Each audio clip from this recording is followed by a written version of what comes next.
All right, good evening, everyone. Welcome to SJS Rights Panel Discussion on Women in STEM Careers, Challenges, Perseverance, and Triumphs. I'm Shawnee Smith, founder of SJS Rights, and I'm a chemist, and I've been a chemist for 18 years. I will introduce our panelists, who are professional women with fascinating careers in STEM. You will get a glimpse of their journeys and learn what it took for them to have successful careers. I'm sure that you will be inspired by their journeys and that it will inspire you to continue along your career path.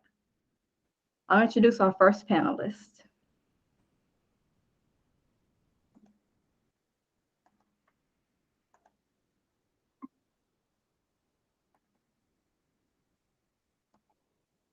Our first panelist is Dr. Keisha Family. Dr. Family received her Bachelor's of Science in Biochemistry and Molecular Biology from the University of Maryland, Baltimore County in 2004, and a PhD in Molecular Genetics and Microbiology from Duke University in 2010. Dr. Finley completed a 5-year postdoctoral fellowship at the National Institutes of Health and the National Human Genome Research Institute.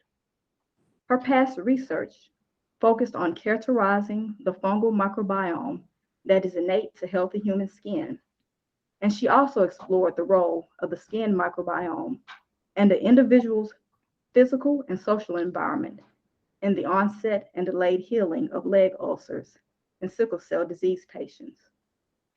In 2015, Dr. Finley accepted a scientific reviewer slash microbiologist position at the Food and Drug Administration.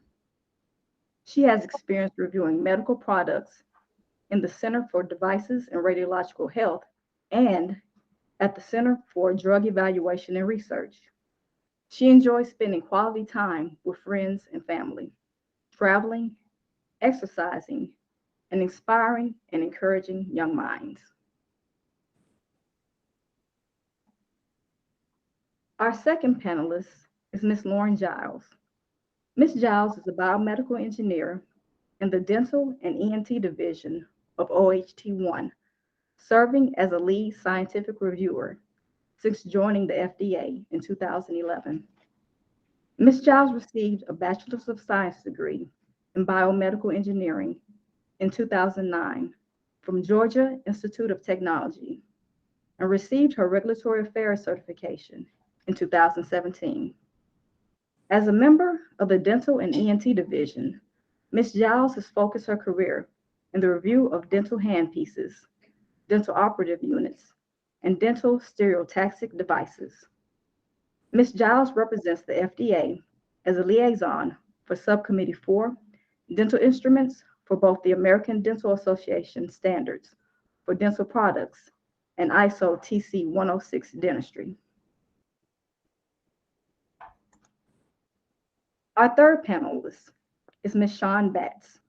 Ms. Batts earned a master's in counseling and is a senior IT analyst at McDermott, Will Emery, a billion-dollar law firm that stays on the cusp of technology. Shawn entered the world of information technology more than 25 years ago as a computer technician. In the beginning, there were few women in the field, and learning technology required knowing the bones of a system, that is, how a computer worked with the software installed. She has held many titles within the industry, from computer technician, information technology manager, to systems analyst, each job requiring a knowledge base that ensures she stayed current with what was happening within her field. Shawn has witnessed technology progress from the inception of DOS-based computers, dial-up internet access, to the progression of Windows with touchscreen computers, Zoom technology, T1, and fiber internet access, used originally by businesses and then by consumers.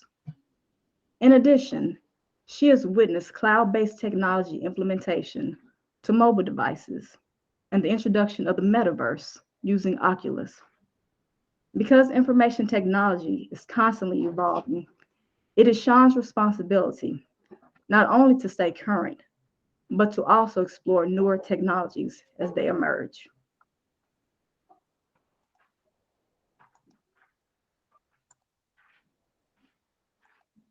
Thank you, panelists.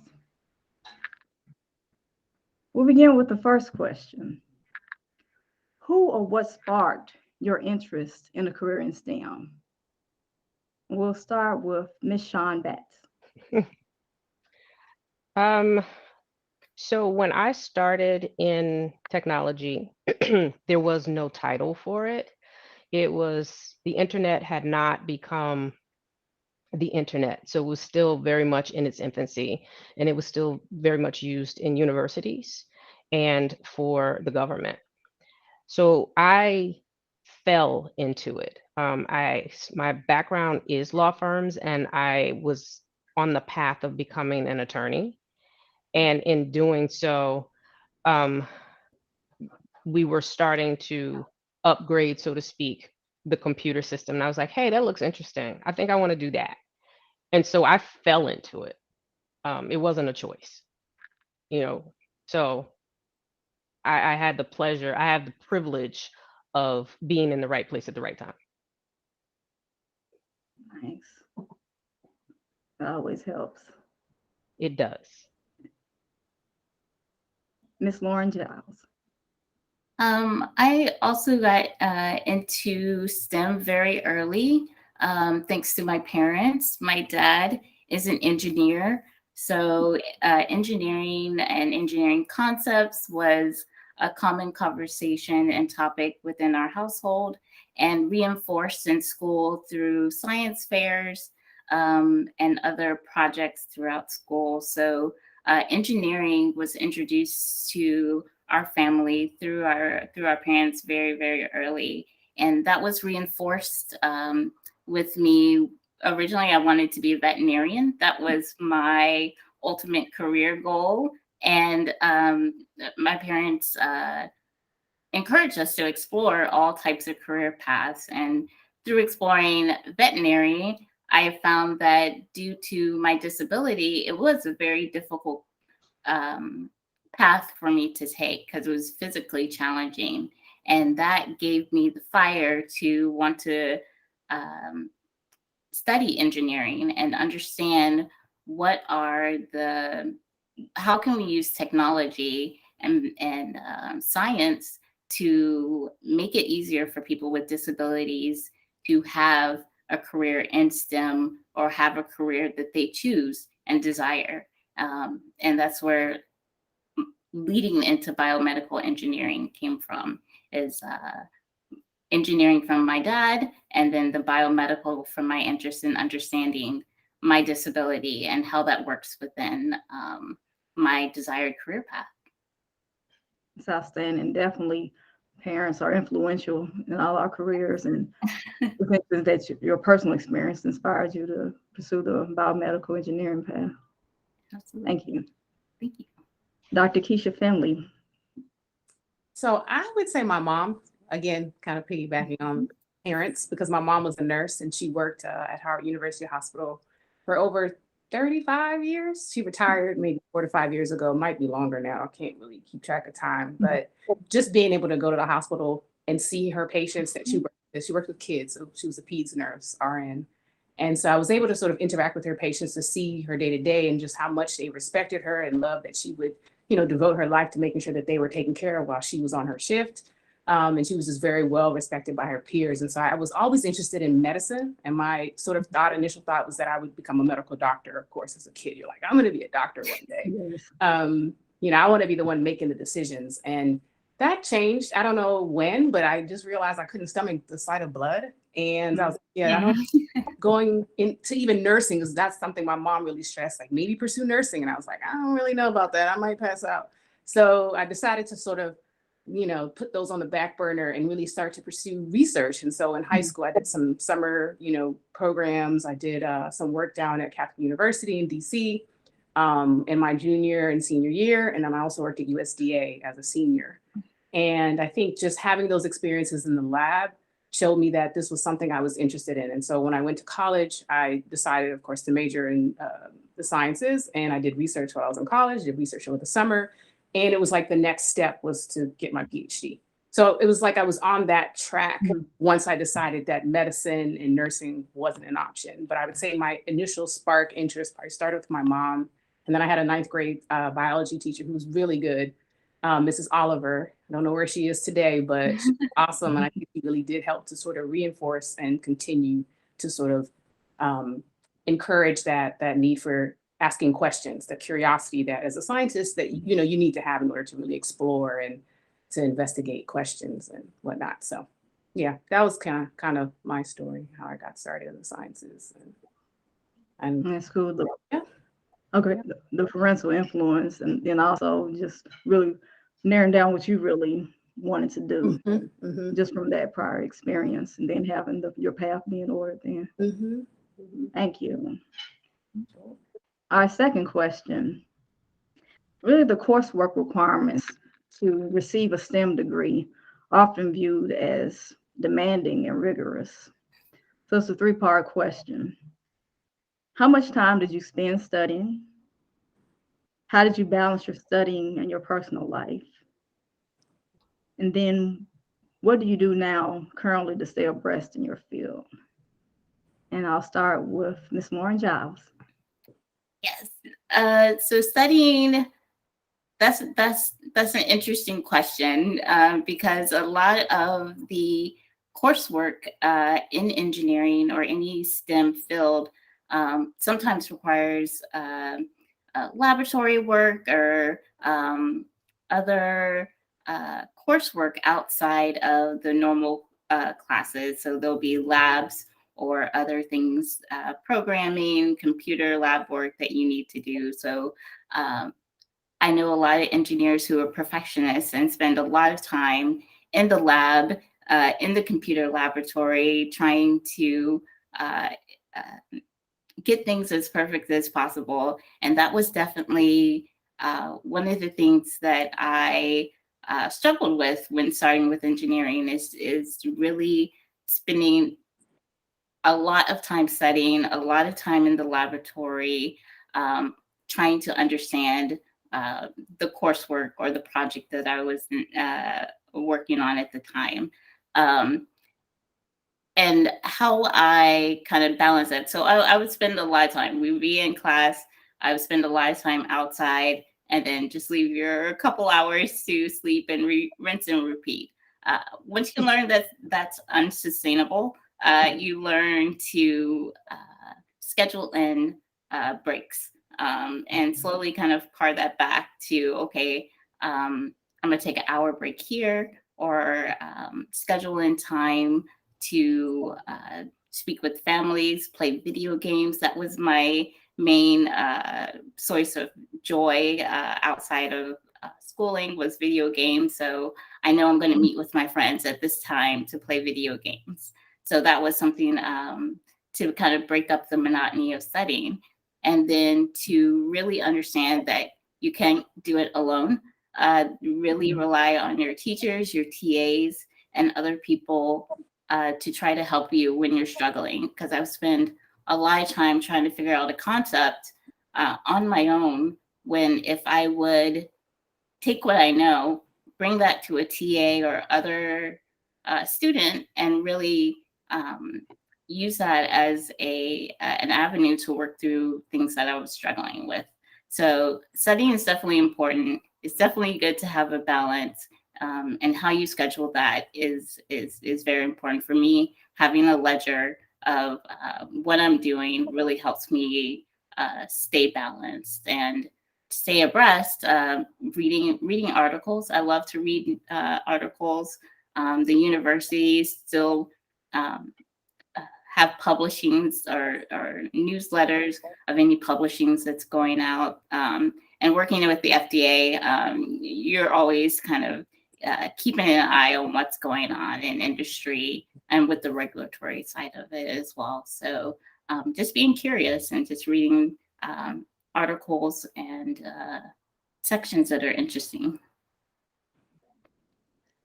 That's interesting, because you did make points about just having that balance, and you just learn from experience that some people may not learn from experience, but it's really good that you learn from experience what works for you and how you can manage your workload, and also on how to stay abreast of your field that's constantly evolving.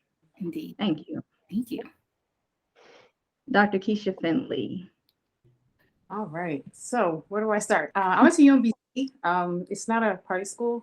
It's a nerd school. So we did a lot of studying. I was in a lot of study groups. I think it's really important to sort of, like you said, Lauren, align yourself with your peers. Seek out the TAs, even the professors. Just try to make sure that you're doing what you need to do in order to do well. And if you're struggling, make sure you speak up sooner rather than later. I think that that's something where a lot of individuals fall short, is that you have too much pride. You're afraid to tell someone, I need help. And then by the time you do, it's too late. And I've seen it time and time again in undergrad and grad school. And so for me, I'm like, you have to be an advocate for yourself. That's an aside from your question, but I think something that's really helpful just in life is speaking up when you need something, and also identifying what it is that you do need. Sometimes it's a struggle. But, if you're in school, you're studying, you're doing your coursework, if you're struggling, go ask for help. Seek out, we had a tutoring center. So I actually would go to the tutoring center. And I think that helped sort of to move me along, because I had a lot of heavy chemistry courses that I did not like. And so study groups, I was in the library a lot. Balance, I think I did balance. I don't know exactly how I achieved that balance, but I feel like I did. But I do know that I studied a lot. So maybe I found ways to achieve balance. Maybe that was going home on the weekend versus staying on campus, whatever that looks like, hanging out with friends. We would go down to DC to hang out. So, we figured it out. But I would say I spent a lot of time studying in the library. But it's all good, because it works out in the end. So I'm not complaining. That's just my story. I did not go to College Park, which is a party school. Not to say you won't do well if you go there, but it's different from UMBC, the culture. The chess team is what we were known for back in the day. We're probably still known for the chess team. So that should tell you something. In terms of work and how I stay abreast of what's going on, I really feel bad. Ever since I left the lab, I feel like I don't get to read papers for like my own sort of enjoyment and like fulfillment, to really understand the question I'm seeking to address through my research. It's like I'm reading for work, which is fine because I enjoy the job, but it's different. So I can't stay abreast of some of the work or research that I did in the past that was really interesting to me. I'm having to read, like you said, Lauren, the regulatory side of things, sort of to stay abreast on that, as well as how the industry changes and like what the issues are and the concerns are. And then talking to my colleagues, that's how I'm learning and kind of staying abreast on things. But I don't think I'm doing, as, to be honest and transparent, as good of a job at staying on top of things as I would like. Just because work takes over. And so there are things that I do have interest in that I can't necessarily pursue, because after I finish working, like I don't want to read more, because we read and write a lot for work. So, when you have your downtime, it's like, okay, let me just not read right now. I'm just being honest. But it is important to stay abreast. That's all I have. I'm done.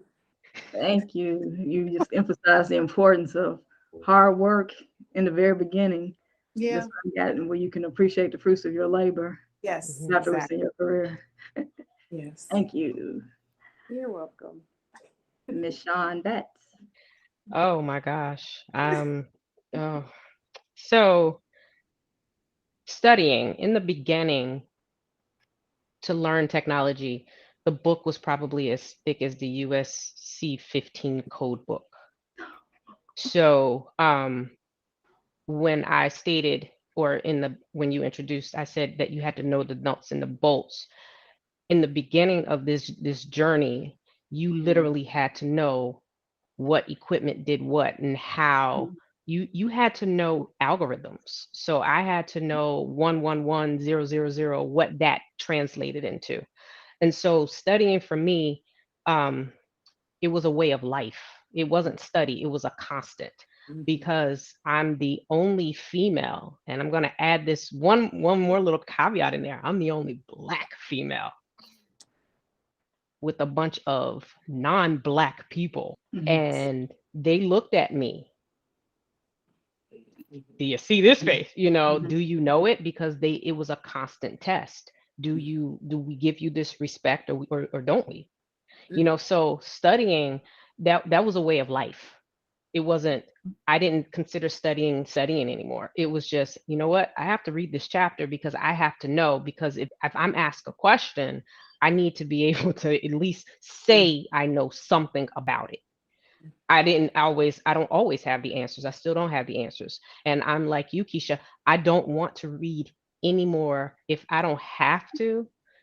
It technology bores me. And I'm going to be completely transparent, because I've been in it for so long. Um, I was told to get out of the field after 5 years. Oh, And here I am 25 years later.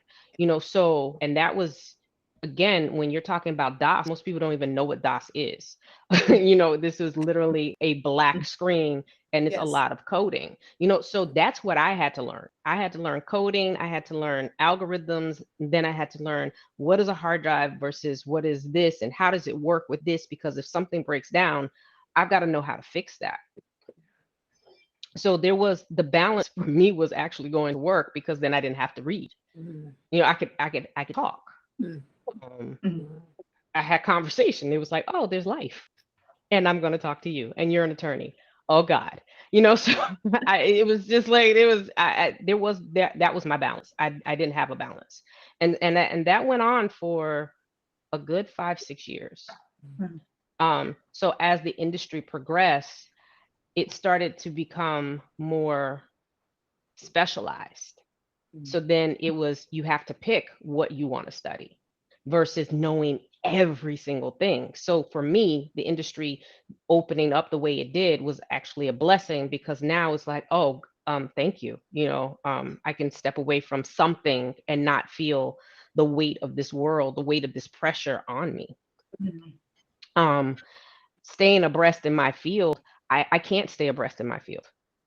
And that's the truth, because technology changes too much. There is no way that I can stay abreast in this field. I can read what we're doing now to implement over the next 6 months, and I can become very proficient in it. And then after I become proficient in that, oh, by the way, while we were doing that, this also came. So you need to now become proficient in that as well. But I need you to retain that. So I have a lot of if this, then that. I am truly, okay, who, what, when, where, why. And I get stuck on whys a lot. Why are we doing this? Why? Why? And I don't get answers to my whys. So there we have it. Wow. Speaking of that, do you have like a system where you organize the new information? Yeah, I pray. Hey, right. That's the system, because again, it's so much now. And one of my Achilles heels is if someone says, oh, I want to get into technology. Well, what do you want to do? Because I can't lead you. You've got to do the work now, and I'm not being mean when I say that. I'm literally, you have to do the work. You have to tell me where you want to go, because technology is no longer technology. It's its own entity. So what do you want to do?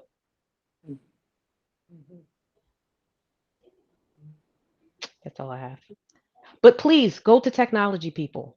Please stay in it. We need everybody in this thing. Don't just go into what you think is popular. Look at all of it, because it's a very, very broad world. That's true. You made a lot of good points. Technology is all encompassing. And it's very, very specialized. So that's important for the future technologists to know. Pick your poison, and I will support you in all of it. Thanks for sharing that. On to the next question. As we know, mentorship is important in helping women in their STEM careers. How has mentoring assisted you with your career development? And I'll start with Dr. Keisha Family. Oh, okay. I figured it was my turn based on what we've been doing. So mentorship has been very, very critical for me. I think I've been one to be more vocal than some of my peers. And so I've sought out help when I needed it. And sometimes I didn't really know what I needed, but I knew I needed something. And so I just started talking. And then eventually you get there. And so I would say since high school, I've always identified mentors that have helped me along the way. And many of those I've kept in touch with. Some I've not done the greatest job, which I don't, I think it's important to keep in touch with folks. But I do feel like mentors come into your life for a season and a reason, and you may not need them, throughout your entire career, but then there's some that remain. And so, yes, mentorship is very important. I've identified mentors. I've, sought those individuals to really help me out, just navigating like undergrad and taking classes and, signing up for research, opportunities over the summer. And then in graduate school, that was a really challenging time for me. I mean, it was 6 years, long 6 years. There was 1 year where I would call my mom literally every day. I think it was my third year, and tell her that I was quitting. I'm coming back to Maryland. Like, I'm done. I didn't sign up for this. Mm-hmm. It's like I've never, been in a sorority, but I felt like I was being hazed for 6 long years. And so you really do need mentors when you're going through something like that. That can be kind of isolating. And then also I was the first Black person to graduate from my department. I didn't learn this until like sometime in 2021. I had no idea. I graduated in 2010. Did not know that. Wow. But I know what I went through. So I'm just saying that I needed mentors to help guide me along. And they very much so supported me. And I don't think I would have been able to make it without having those mentors. And your mentors may not always look like you. They may not be Black and, a female woman. They could be white. I mean, I had mentors in my church. They would bring me up to the front of church, lay hands on me and pray for me. And those people were my mentors. I don't know if they realize it, but they were part of, my tribe that helped me to get to where I am now. And as a postdoc, I had mentors at NIH, and they supported me. They literally pushed me out there and was like, we know you're capable. While I was in the back kind of shrieking, like, I don't want to be out there. They're like, go. You're going to go. You're going to represent us. You're going to talk about your research. You're going to get kids excited about what you're doing. Literally, I was like the poster child. And I did not want it. But God was like, this is your time to shine. And so I had people who really did encourage me and support me while I was doing the postdoc. I switched labs. That's something else I talk about too. I ended up switching labs halfway through. I was in a toxic environment, had to get out of that. And they supported me in switching labs and kind of creating a new fellowship within my fellowship program because I had my own funding.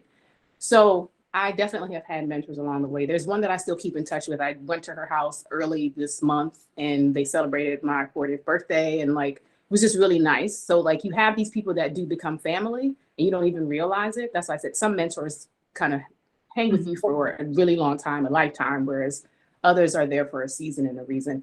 I will say this too, before I wrap up, that as a working professional now, I don't feel as though I have many mentors. And I think it's because I've gotten a little lax when it comes to identifying mentors. And I need to do a better job of identifying mentors, especially because I feel like I'm in this transition period where I've been at FDA for over 6 years. I don't know that I'm going to make a career out of it. Who knows? Like, I have no idea. But like, I need to be always thinking about what's next. At least I feel like I do. I don't want to ever get too complacent. Exactly. So I really do need to, reach out and network more, identify mentors to sort of help me in kind of thinking about next steps for my career. Because again, the world is vast. There's so many opportunities out there for us. And I never want to feel like I'm just stuck. And I don't want to get into that place where I feel immobile. So that's something that I do want to work on in this new season that I'm in, is really identifying some new mentors and, working with them as I figure things out. Yeah. Thank you for sharing. You're welcome. Just realizing that mentors, like you said, come in your life for a reason. Yeah. And I truly believe that. I do. Yeah. Miss Lauren Giles. Yeah. I completely agree with what Keisha was saying, and kind of piggyback off of that. Mentors are both in academics and outside academics. I would say probably a lot of the mentoring help that I need that really helped me progress was outside of work or outside of the technology field, because I think everyone's situation is unique. With me, my disability was I don't want to say a big concern, but it was something that is not often addressed in the work field, especially in STEM, regarding that there are not a lot of people with disabilities in the STEM field. And so it took me, as a person who's very, very, very introverted, it was, like Keisha said, a lot of pressure being a Black female with a disability and everyone wanting to showcase that for their program or their, for whatever reason. So it took me a minute to get over the introvertedness, the wanting to stay in the background, and figuring out how to uh, use the uniqueness of my situation to help other people. And I think that's where mentorship comes in, is finding someone in your situation to kind of explain what you're feeling and what you're going through, and kind of get their guidance on how to achieve what you want to achieve without losing kind of your own sense of privacy or own sense of, you know, how you like to approach things. So I think that's where reaching into your community and finding the right mentorship is very important. And going back to STEM, I joined FDA right after getting my bachelor's degree. So things were kind of guided along the way through high school and through undergrad. Things are, you know, can be guided for you pretty streamlined along the way.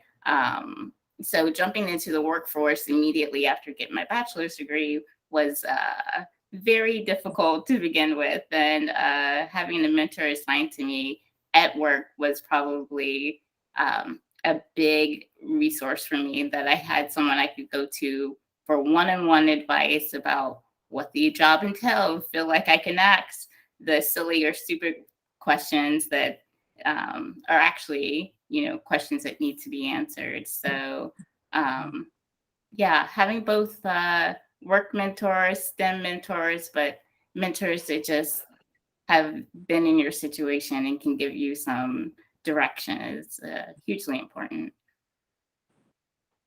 Yes, thank you for sharing that. Yes, Yeah. fellow introvert, I can definitely identify this getting outside your comfort zone. So I definitely really appreciate that you're sharing your knowledge to us today.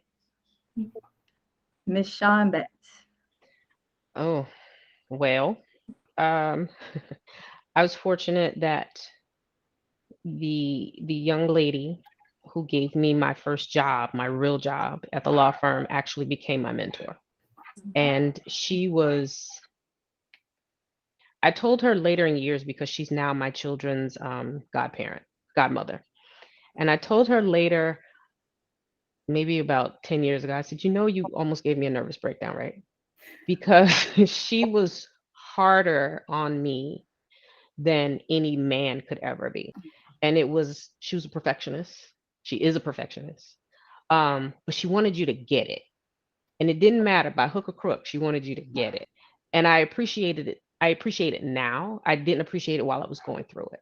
So I had one very, very, very good mentor who became my good friend enough for me to entrust my children with her. Um, but outside of that, it's interesting because still being very one of the few minorities in the field, it's still very hard to connect and get that guidance. Now, I'm like you, Keisha, I'm starting to transition out. So now I'm finding mentors in other avenues because I have other interests.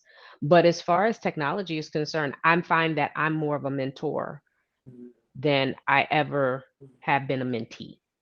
And to me, again, going back, I take it very seriously when someone says, what do you want to do? I want to get into technology. And I said, what do you want to do? Because after you do the work, then come back to me. And I will hold your hand from the beginning to the end. And I will say, this is not going to be easy. Nothing about it is going to be easy. And I want you to know that up front. And what they give you in the book is cute, but that's not real life. So I'm more of a mentor than a mentee. So I've had one good one.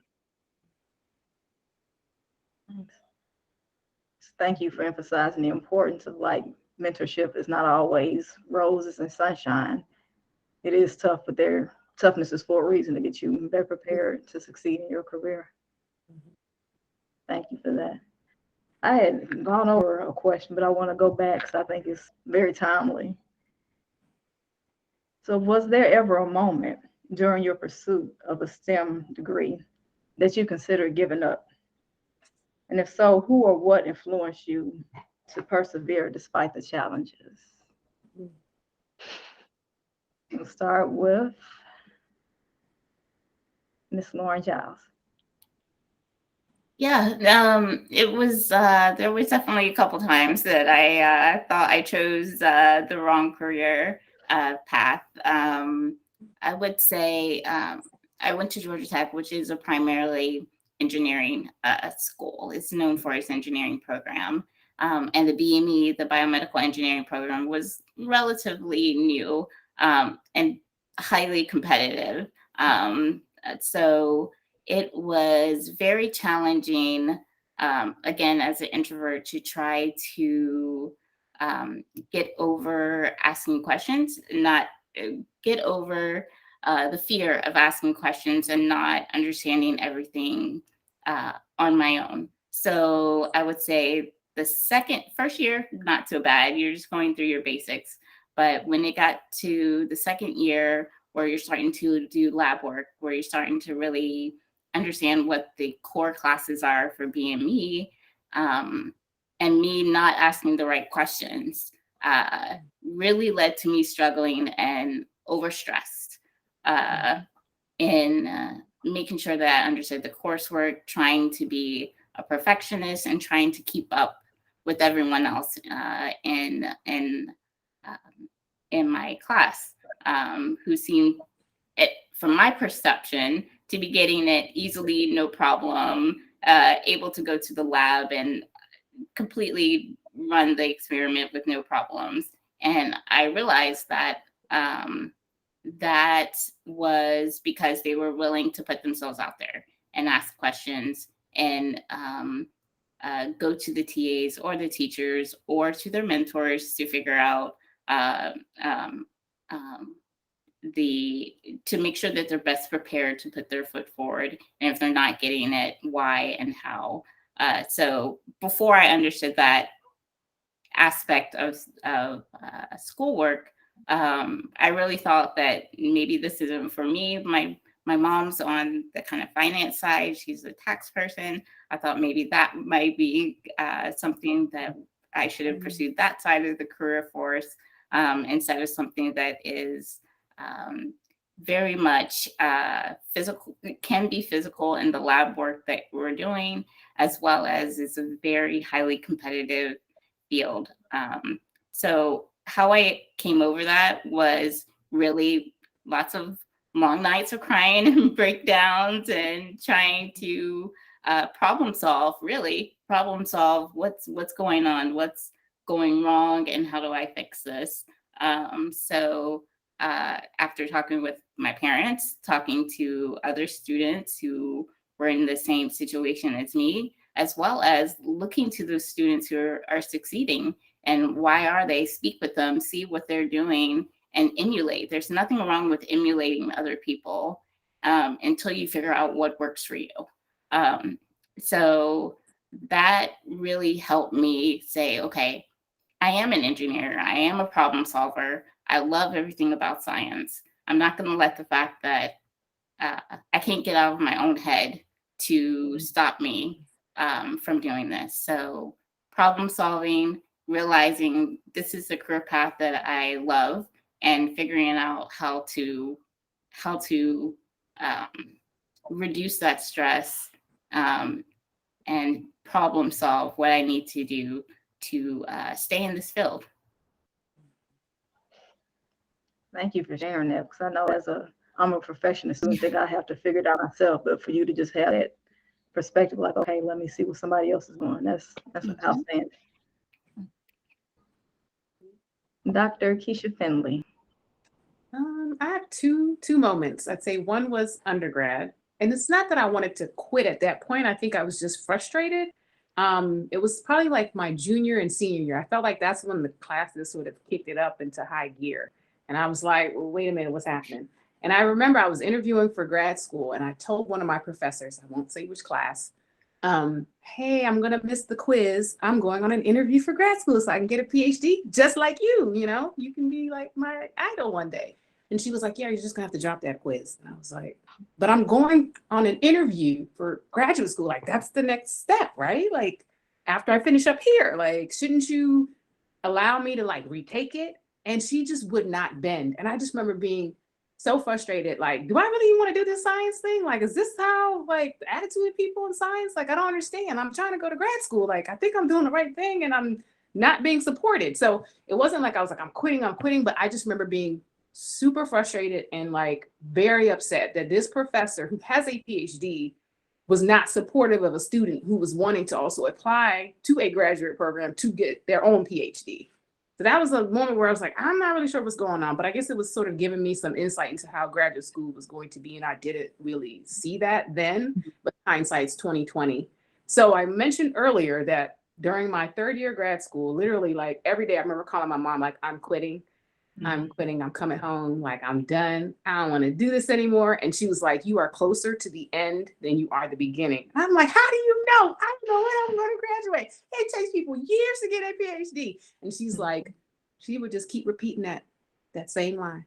And I'm like, I finished my PhD again in 2010. And I still remember her telling me this, but it was crazy because it was a full year where I was like, I don't want to do this anymore. But I will say my mom supported me in my church. I told you about my church family and like how they would pray for me.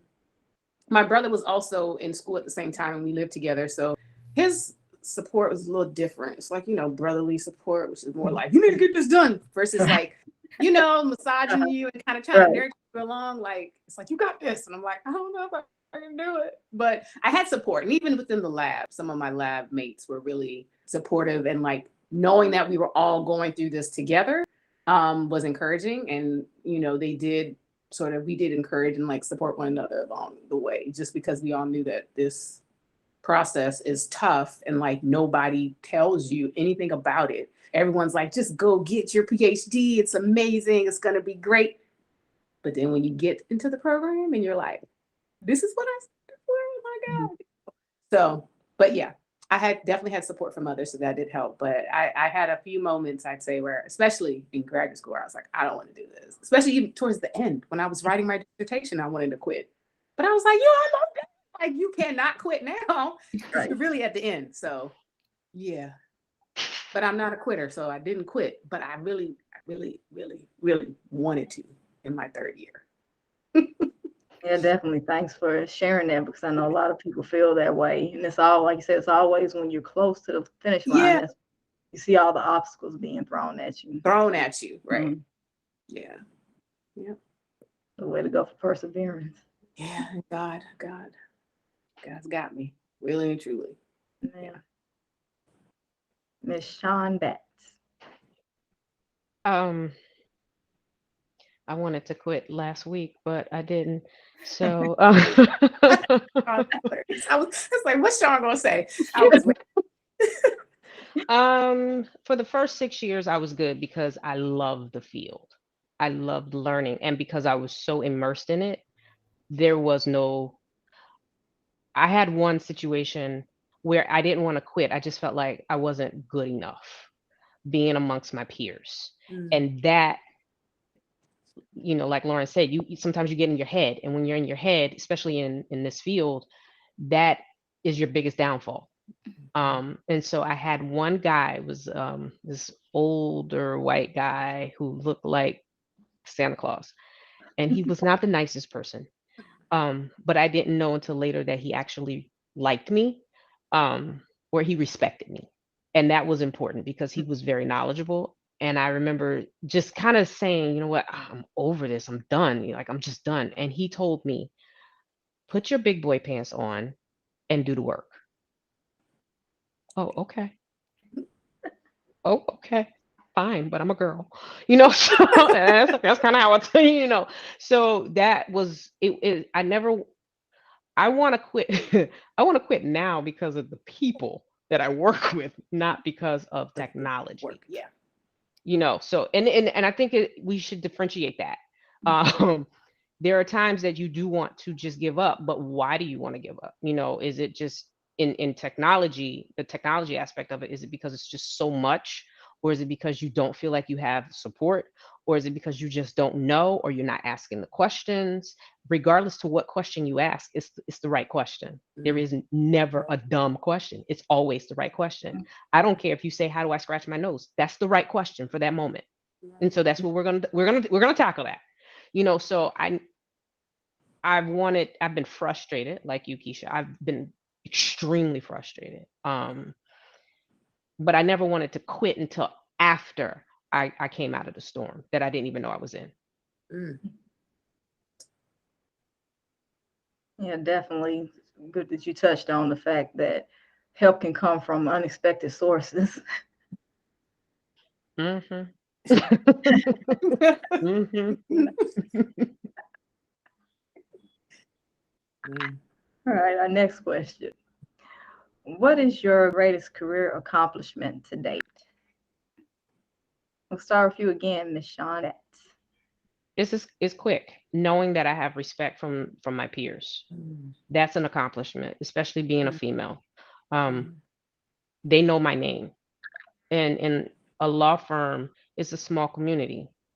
So if you know somebody in technology, your reputation either will precede you or it will knock you out in a law firm. It's because, again, it's so small. So the fact that I have the respect from my peers, the fact that they know that if you call me, it's going to get done correctly, and we're not going to have a lot of conversation. We're going to do what we need to do. And I think that's what's important to me is that respect level. Thank you. Dr. Keisha Family. I think that's a really great question. And as you were talking, Sean, I was like, really trying to come up with mine? Like, good answer, Sean. I'm like, well, what's mine? I don't know. But, just talking off the top of my head, I mean, I would say, it's sort of not just one defining moment, but I'd say, completing my PhD, the research that I did there, how it allowed me to get the fellowship at NIH without even knowing it, because I wasn't interested in that research I was doing as a graduate student. But I was seeking something else and realized that in grad school, and I was able to do that very work as a postdoc. And then as a postdoc, I was put out there, like literally thrown out there to go and talk and do all this stuff. And so I think that it's just God aligning the steps of my life, me not realizing it, and like reflecting back on everything that's happened and seeing his hand in it all. And me feeling at the time that I didn't know what was going to be next, or if I was making the right choice or the right decision, selecting this fellowship or going into this lab in grad school. So I can't really narrow it down to one single moment in my career, but I would say it's been several moments in my career. And again, the future I have no idea what it's going to look like, but I know all of this other stuff that I've done in the past is setting me up for whatever's going to come next. So I'd say it's multiple moments, but I can see some connections there. I can see, how things were ordered. And I don't know that I saw that when I was in it and was frustrated with what was going on at the time, but it's definitely helped to set me up for where I am now. And then I'm looking forward to the future too with my career. Definitely, it's good to be introspective. So you definitely emphasize it's not just one shining moment, but a collection of moments that you sit back and appreciate after a long day, and just to have that gratitude. Yes, that practice of gratitude is very important. Yeah. Thank you. Yeah. Miss Lauren Giles. Yes. I would agree with both of you all. Is realizing that you have that level of respect from your colleagues, both underneath you and above you, and thinking, if I had to put it in one moment, that would be getting my master reviewer status, I guess you could say, within my organization, because it is peer reviewed. So passing that hurdle to of that master reviewer status really kind of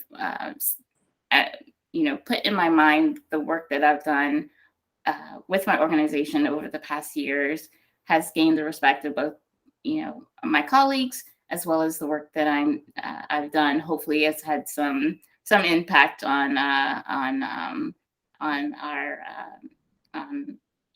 society, I guess you could say, in general. But I just think back to my first day at work, just being completely a fish out of water, and realizing as the years have gone by that I've gained a lot of self-confidence just through trial and error, through understanding that, these are the elements I'm uncomfortable with.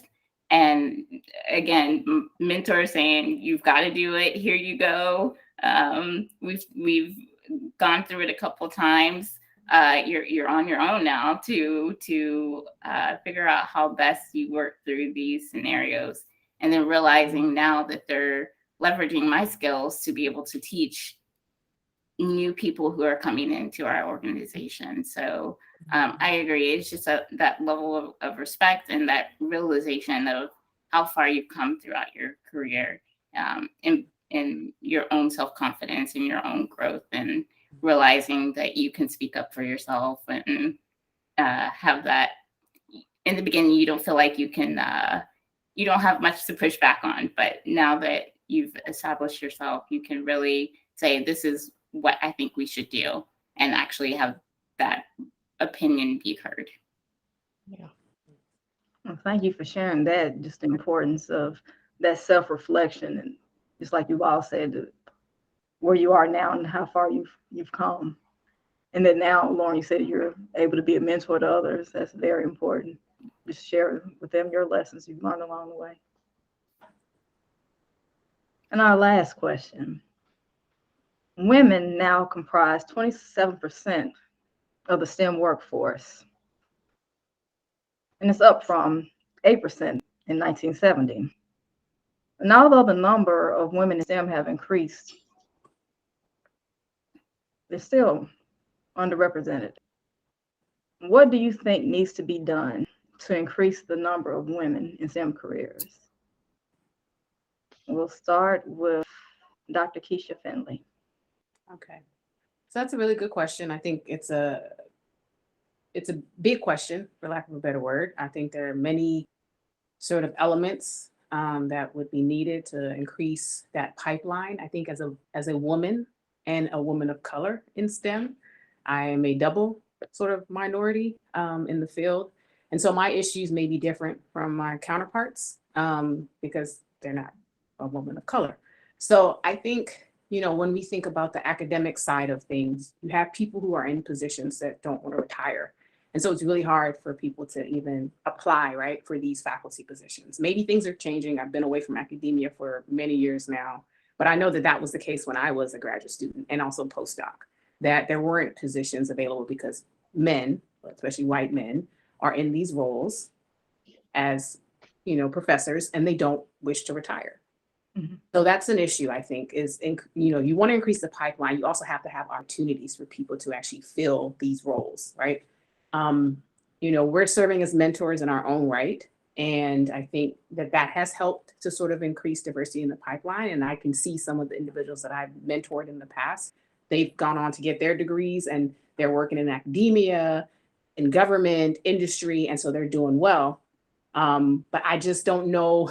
I think it's really complex. Like, I don't know what's the right ingredients, that will allow us to see this change in numbers to the point where we're like, okay, we're truly satisfied with what we're seeing. I just think that there needs to be opportunities. There needs to be access.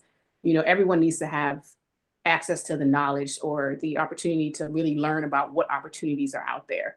And that's an issue. And maybe starting from early education, elementary, K through 12, that sort of demographics, and then working your way up to expose individuals to, various opportunities that are out there. So I don't want to just ramble, but I think, again, it's complex. I think we can start young I think I was fortunate enough to go to private school, and then I went to a public high school that had a science and tech program. Then I went to UMBC, and I was a part of the Morehouse Scholarship Program. My path is going to be very different than many people probably, that may be more in the inner city and not have access to those opportunities. So it's hard. I don't know. But these are just some ideas I have. And I'll let my colleagues share too what their thoughts are on that, because that's a really tough question. When I read your question, I was like, ooh, that one. That's a good one. So Yeah, just get the conversation going. yeah, for sure. And thank you for your feedback on that Mhm. one. Miss Sean Betts. Well, my goddaughter, let me give you quick. My goddaughter is 7. She's in Texas, and she's now in a STEM program because her mom was an advocate for her, because she was bored in class, and she's on the engineering path at 7 because she can figure out a problem really quickly. So I agree with you, Keisha, that I think it starts early. I think parents have to be advocates for their children to at least expose them, especially our young girls. So now when it comes to technology, I'm going to say this: people, do not get into IT because you want to just make money. It doesn't work that way. And that's what I meet a lot of young females, a lot of Black females who have children, and they're like, oh, I want to get into IT because I heard.